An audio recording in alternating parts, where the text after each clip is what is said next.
പെട്ടെന്ന് ഫാറ്റ് കുറഞ്ഞു. കാരണം ചാടുമ്പോൾ ബോഡിയിൽ ഓക്സിജൻ്റെ അളവ് കൂടും ഈ ചാട്ടത്തിൽ.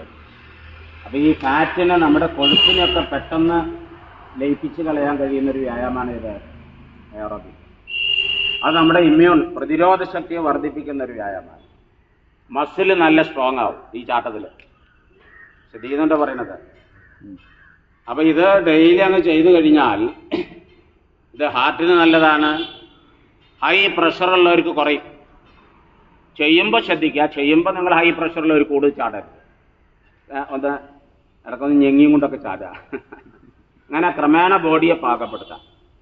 ഞാനൊക്കെ നിന്നോടത്ത് വീണ ആളാണ്. ഞാൻ ഒരു മാരക രോഗത്തിന് അടിമയായി പോയ ആളാണ്. എൻ്റെ ഒരു കയ്യിലിരിപ്പോണ്ട് വന്നതാണ് വേറെ.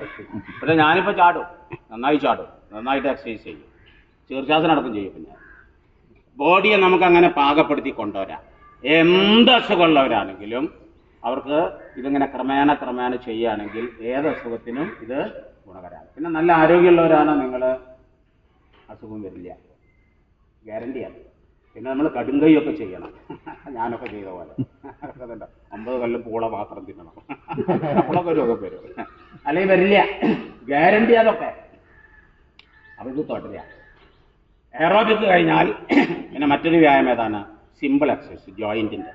അപ്പോൾ കൈയിൻ്റെ ജോയിൻ്റ് നമ്മൾ ചെയ്യണില്ല, ഇതൊക്കെ ജോയിൻറ്റുകളാണ്. ഇതൊക്കെ ചെയ്യാൻ വീട്ടിൽ സമയമുണ്ട്. പക്ഷേ അത് നമ്മൾ ഈ എക്സസൈസ് ഒക്കെ ചെയ്യുമ്പോൾ ജോയിൻ്റൊക്കെ ചലിക്കുന്നുണ്ട്.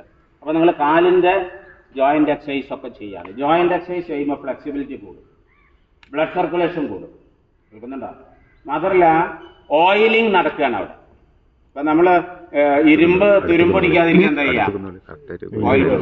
ഇപ്പം നിങ്ങളിത് ചെയ്യുമ്പോൾ അവിടെ ഓയിലിംഗ് നടക്കുക. ഇത് ചെയ്യുമ്പോൾ ഓയിലിംഗ് അവിടെ ഒരിക്കലും നിങ്ങൾക്ക് മുട്ടുവേദന വരില്ല. കേൾക്കുന്നുണ്ടോ പറയണത്? ഈ മുട്ടിൻ്റെ എക്സസൈസ് പല ടൈപ്പ് ഉണ്ട്. ഇവിടെ ഇപ്പം നിങ്ങളെ അരമണിക്കൂർ കൂടുതൽ കിട്ടുമോ? നല്ല രസമായി പോയി. ഇപ്പൊ സിനിമ പോലും 3/4 മണിക്കൂറാക്കിക്കൊണ്ടിരിക്കുക. എന്നിട്ടല്ലേ വ്യായാമത്തിന് ആളെ കിട്ടില്ല. അപ്പൊ അതുകൊണ്ട് ചുരുക്കിയിട്ട് ഇത് ഡിസൈൻ ചെയ്താണ്. അപ്പൊ ഈ ജോയിന്റ് ഇതൊന്നും നമുക്ക്, ഇതൊക്കെ ഡെയിലി ചെയ്യുന്ന ഒരാളാണെങ്കിൽ നടുവേദന വരില്ല. വന്നു കഴിഞ്ഞാൽ ശ്രദ്ധിക്കുക. വന്നു കഴിഞ്ഞാൽ ഭക്ഷണമൊക്കെ ഒന്ന് മാറ്റി പിന്നെ അത് കുറേശ്ശൊക്കെ ചെയ്ത് ബോഡിയെ ഫിറ്റാക്കുക. തോള്, കഴുത്ത്, സ്പോണ്ടിലിസിന്റെ സുഖമുള്ള ആളുകൾക്ക് മുഴുവൻ കാരണം ഈ കഴുത്തിന്റെ എക്സസൈസ് ചെയ്യാത്ത. കഴുത്തും ഷോൾഡറും കൂടി ചെയ്താൽ മതി. അപ്പൊ ഷോൾഡറിന് പക്ഷേ നിങ്ങളിതൊക്കെ ചെയ്യുന്നുണ്ട്, ഷോൾഡറൊക്കെ ചെല്ലിക്കുന്നുണ്ട്. അപ്പൊ അത് സിമ്പിൾ എക്സസൈസാണ്. അപ്പൊ ഈ മെക്സവലിൽ രണ്ടാമത്തെ ഏതാണ്? സിമ്പിൾ, സൂക്ഷ്മ വ്യായാമം എന്ന് പറയും യോഗയിൽ. കേൾക്കുന്നുണ്ടോ? അത് കഴിഞ്ഞാൽ പിന്നെ നിങ്ങൾ ചെയ്യുന്ന വ്യായാമം ഏതാ? യോഗാസനങ്ങളിലുള്ള ചില സാധനങ്ങളാണ്. അപ്പൊ ഫസ്റ്റ് തന്നെ നിങ്ങൾ ചെയ്തത് കൈ ഇങ്ങനെ എടുത്തിട്ട് അല്ലേ എങ്ങോട്ടും തിരിയും. ഇത് ചിലർ ഇങ്ങനെയൊക്കെ ചെയ്യുന്നുണ്ട്. അതുപോലെ അതൊക്കെ ഒന്ന് ശ്രദ്ധിക്കുക. അങ്ങനെ ഇത് ഈ ബൈസപ്പ് മസിൽ കാതിനോട് തൊടിയിക്കണം. എന്നിട്ട് ഇങ്ങോട്ട് ചെയ്യണം കേട്ടോ. ഇപ്പോഴാണ് നട്ടലിനെ സൈഡിലേക്ക് വളയ്ക്കുക. അത് കഴിഞ്ഞിട്ട് പിന്നെ നമ്മൾ കൈ ഇങ്ങനെ കൊണ്ടുപോയി നട്ടലിനെ മുന്നോട്ട് വളയ്ക്കുക അല്ലേ. അത് കഴിഞ്ഞിട്ട് നമ്മൾ നട്ടലിനെ പിറകോട്ട് വളയ്ക്കുകയാണ്. ഫുൾ ബോഡി എക്സസൈസ് ആയി. അപ്പം നട്ടലിനെ ചലിപ്പിച്ചാലുള്ള ഗുണം എന്താ? നട്ടലിനെ കേന്ദ്രീകരിച്ചിട്ടാണ് നമ്മളെ ബോഡിയിലെ മുഴുവൻ നാഡികളും നിങ്ങളെ നട്ടലിനെ കേന്ദ്രീകരിച്ചിട്ടാണ്. ശ്രദ്ധിക്കണ്ട, യോഗയിലെ ചക്രം എന്ന് പറയും, എനർജി സെന്ററുകൾ. അപ്പൊ ഈ നട്ടലിനെ മുന്നോട്ട് അപ്പൊ സൈഡിലേക്ക് ആദ്യം ചെയ്തു, പിന്നെ മുന്നോട്ട് വളച്ചു, പിന്നെ പിറകോട്ട് വളച്ചു.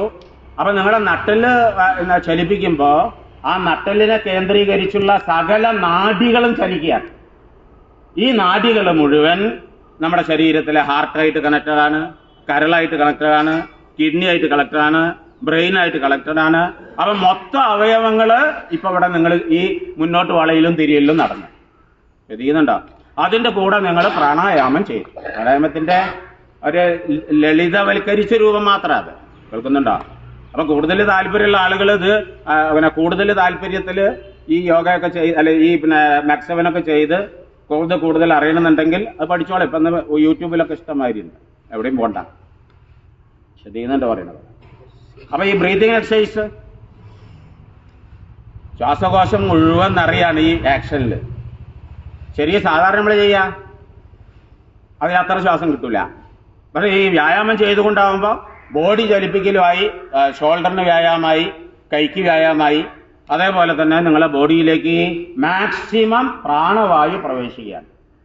പ്രാണനാണ് എല്ലാം. ശ്രദ്ധിക്കുന്നുണ്ടോ പറയണത്? എത്ര നിങ്ങൾക്ക് ബ്രീത്തിങ് എക്സസൈസ് ചെയ്തൊന്നും പോരാ, അതൊക്കെ കൂടുതൽ നിങ്ങൾക്ക് സമയം കിട്ടുമെങ്കിൽ വീട്ടിൽ പോയിട്ട് കുറച്ച് ബ്രീത്തിങ് എക്സസൈസ് ഉച്ചക്കും ചെയ്തോളൂ. ഇപ്പൊ ചെയ്ത സാധനമൊക്കെ ഉണ്ടല്ലോ, ഇതൊക്കെ വീട്ടിൽ പോയി ചെയ്യാം. വൈകുന്നേരം ചെയ്യാം, 2-3 നേരമൊക്കെ ചെയ്യാം. വായ തുറന്നിട്ടാണ് ഇവിടെ ചെയ്യണത്. അത് അതിന്റെ ലളിതവൽക്കരിച്ച രൂപമാണ്. വായ തുറന്ന് ചെയ്യുമ്പോൾ എന്താ വെച്ചാൽ പെട്ടെന്ന് കാർബൺ ഡയോക്സൈഡ് പുറത്തു പോകും, പെട്ടെന്ന് പോകും. അതുകൊണ്ട് പെട്ടെന്ന് എനർജൈസിങ് നടക്കും. പിന്നെ നമ്മൾ ചെയ്യുന്നത് ഇതിൽ എന്താണ്? മെഡിറ്റേഷനാണ്. മെഡിറ്റേഷന്റെ ഏറ്റവും ലളിതവൽക്കരിക്കപ്പെട്ട രൂപം. മെഡിറ്റേഷൻ എന്ന് പറഞ്ഞാൽ ഏകാഗ്രതയാണ്. ഏകാഗ്രത നിങ്ങളിപ്പോൾ 60, 59 അത് ഈ ചാടി ഉടനെ ചെയ്യുമ്പോൾ തുടക്കക്കാർക്ക് ഒരു ബുദ്ധിമുട്ടുണ്ടാവും, ചെറിയ കിതപ്പ് ബാക്കി നിൽക്കും. അതുകൊണ്ട് ഇത് പെട്ടെന്ന് അങ്ങോട്ട് കോൺസെൻട്രേഷൻ കിട്ടില്ല. പക്ഷേ ഞങ്ങൾ കുറേ ആയാലും ഇപ്പോൾ ചെയ്യുന്നത്, ഇപ്പോൾ ഏകദേശം കൈ ഉണ്ടാവും.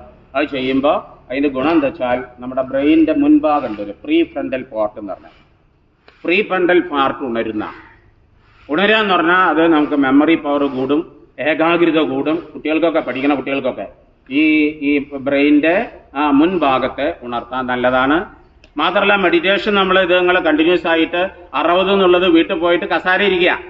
ഇവിടെ ചെയ്യുന്ന അതേ സാധനം നിങ്ങൾ ഒരു 100-200 കീഴ്പ്പെട്ട് തുടങ്ങിയാൽ മതി, വേറെ ഒന്നും വേണ്ട.